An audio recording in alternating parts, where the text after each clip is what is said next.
Dialogando con el padre Raúl Sánchez. Hoy, 25 de marzo, día miércoles, se celebra en la misa la solemnidad de la Anunciación. El ángel anuncia a María que va a concebir un hijo. Este es un gran misterio porque es Dios que se encarna.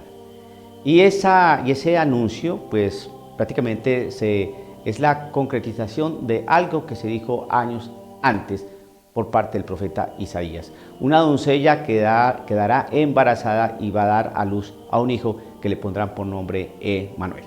Vamos entonces a clarificar.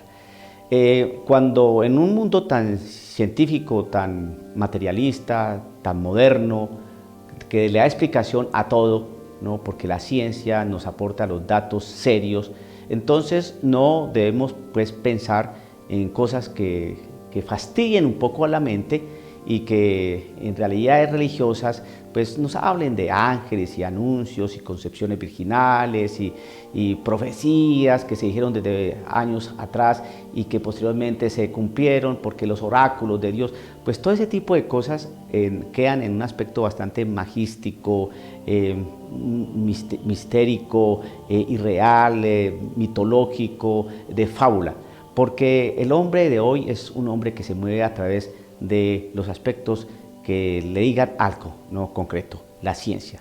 La ciencia puede aportar el dato científico, el dato real, ¿no? Y no es necesario recurrir a criterios, ¿no? fantasiosos que más bien nos hagan echar para atrás, años atrás, y entrar a realidades bastante anticuadas o antiguas o desuetas que hoy no nos dicen nada. Todo eso de fantasías, todas esas cosas mitológicas, pues eso quedó atrás. Hoy el hombre se mueve en un mundo distinto. Entonces, cuando llega la Iglesia Católica y va a presentar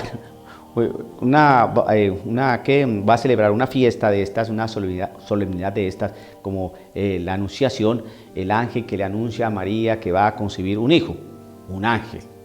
Oiga pues, un ángel. Y además de ese anuncio que va a conseguir un hijo, pues ella queda solamente muy sorprendida porque ella dice, bueno, ok, voy a tener un hijo, listo, sí, yo me voy a casar, pero yo no he tenido contacto con un varón, entonces ¿cómo que va a concebir un hijo?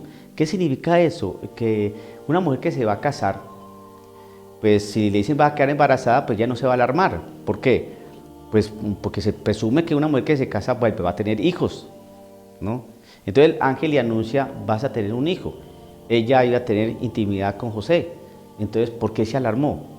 ¿Qué querrá decir semejante saludo? ¿Y cómo así que voy a quedar embarazada si yo no conozco varón? Entonces vemos aquí algunos aspectos que los cientificistas, los materialistas, los racionalistas no pueden entender. Todo aquello que escapa a una recta razón, al uso serio de la razón, todo lo que escapa a eso que ellos no pueden entender, entonces lo consideran fantástico. ¿Por qué? Porque es que para ellos es imposible que meter a Dios en sus mentes. Entonces ellos piensan, de acuerdo a estos cientificistas, estos materialistas, racionalistas, piensan que a Dios lo pueden reducir a sus categorías mentales. Y como ellos no pueden entender una concepción virginal, como ellos no pueden pensar que una mujer pueda quedar embarazada sin concurso de varón, como ellos no pueden pensar que Dios, ese Dios invisible, se vaya a hacer visible a través de la encarnación, ¿no? de Dios en la persona de Jesús, y que ese Dios le va a dar el nombre de Emmanuel, el Dios con nosotros. Son esas categorías de fe. Entonces, pues predicar hoy eso, ¿cómo se hace? Pues obviamente, pues las personas que tienen fe, pues sí creen, ¿no? Pero aquellos que lo racionalizan todo, ¿cómo hacemos para que crean? Es muy complejo, porque la fe es un don y la persona tiene que estar abierta a que existen realidades exteriores distintas a las que nos movemos. Mira, le voy a dar un ejemplo concreto. Si existe algo, ¿no? Es porque ese algo tuvo que haber salido de algún lado, ¿no?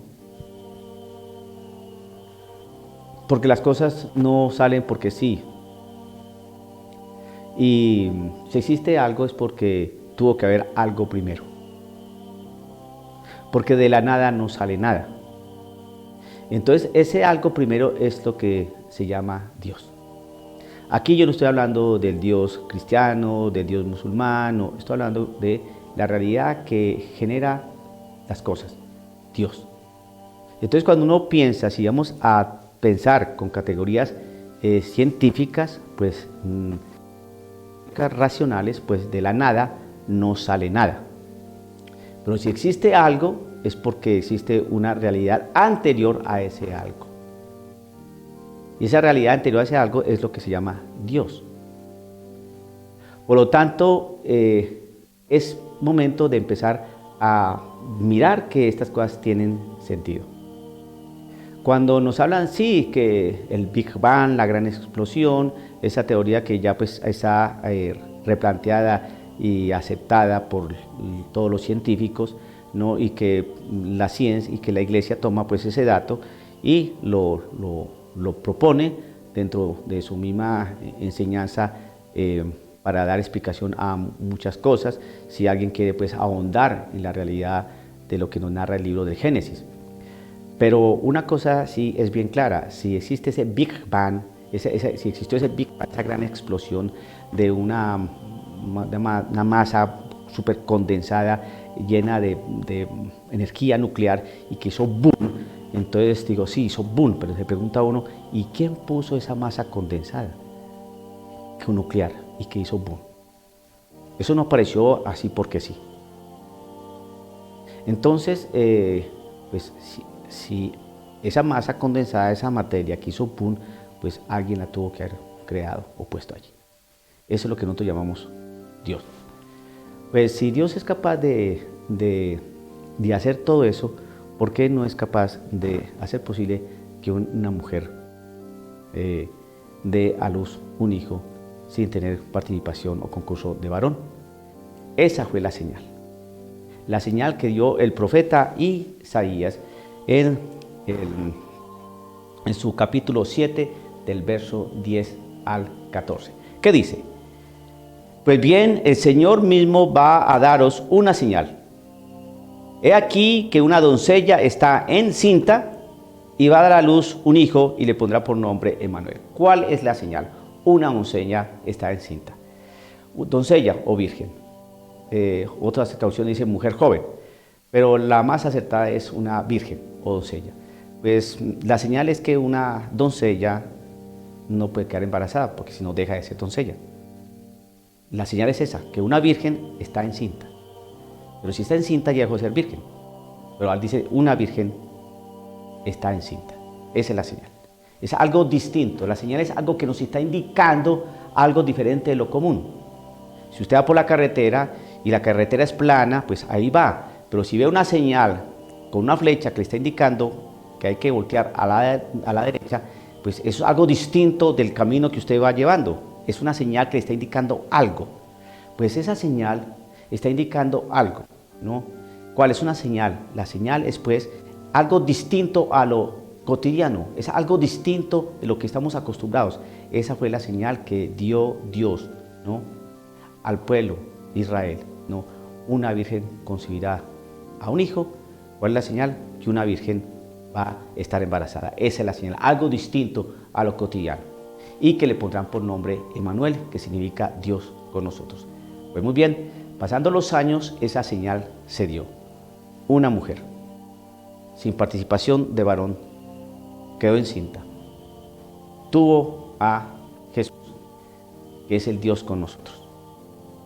Se va cumpliendo todo lo que se anuncia en el Antiguo Testamento, se va tipificando, se va concretizando en el Nuevo Testamento. Son realidades de fe, pero que pueden ser explicadas de una manera racional. La fe y la razón no riñen. La fe y la razón se complementan, se compaginan, caminan juntas, jamás riñen. Nuestra fe católica, nuestra fe cristiana no está propuesta o sostenida en criterios de orden ficticio o baladí, superfluos de cuentos y de fantasías. No, nuestra fe es una fe racional, una fe que se puede pensar y una fe que maneja unos criterios de orden, no de fe, pero también acompañados con unos criterios de orden racional. Por lo tanto, la celebración de esta solemnidad, ¿no?, de la Anunciación, pues nos está mostrando un derrotero, nos está recordando que Dios se hace hombre, que Dios se encarna y que ese Dios es Jesús, el Emmanuel, el Dios con nosotros, y que hoy en día, a pasar tantos años, más de 2000 años, ese Jesús sigue haciendo historia, porque ese Señor de la historia es perseguido, vituperado, lo quieren aniquilar, lo quieren esconder, lo quieren derrumbar. ¿Por qué? Porque si uno es racional, entonces uno piensa, bueno, ¿y por qué no quieren destruir a Alá y al profeta Mohammed? ¿O por qué no van lanza en riste contra de esta religión budista, si es que puede llamar religión? O por qué no van lanza en riste en contra de esos cientos miles de dioses que tienen los de la India? ¿Por qué es con el cristianismo? Porque, es más, ¿y por qué no van con otras iglesias que también son cristianas? ¿Por qué no van con los protestantes y les derrumban sus templos y les persiguen y les matan a sus pastores y les arman escándalo a todos sus líderes? No, ¿por qué a la iglesia católica? Simple, porque los que saben, los que entienden y los que razonan y que los que han estudiado saben que la iglesia católica, pues sí la edificó nuestro Señor Jesucristo, está sostenida por el Espíritu Santo, lleva 2000 años haciendo historia y todo lo que está en la Sagrada Escritura se ha venido cumpliendo. Entonces los que saben de eso, entonces obviamente por eso la atacan, porque tiene una palabra de verdad, una palabra contundente, así muchas cosas no las podamos entender. Pero cuando utilizamos la razón, podemos darnos cuenta que nuestra fe se puede explicar. Hoy celebramos entonces el día de la Anunciación del Señor, el ángel que le anuncia a María que va a tener un hijo, cumpliéndose lo que dice el profeta Isaías en su capítulo 7, 11 al 14, versos 11 al 14, celebramos pues que el Señor está con nosotros. Y dentro de un contexto cuaresmal. Ese Dios con nosotros que nos invita a convertirnos, nos invita a un cambio de vida. Ese Cristo que se hizo hombre y que habitó entre nosotros y que a través de su muerte y su resurrección nos da la vida eterna, nos perdona nuestros pecados. ¿Por qué? Porque nosotros somos sumamente frágiles y porque Él vino fue a redimirnos, a perdonarnos de nuestras flaquezas, de nuestras oscuridades, de nuestros pecados. Vemos una clara línea de interpretación y de explicación racional que tiene sentido para nuestra fe. El día de la Anunciación, el Dios con nosotros, el Emmanuel. Que el Señor lo bendiga, dialogando con el Padre Raúl Sánchez.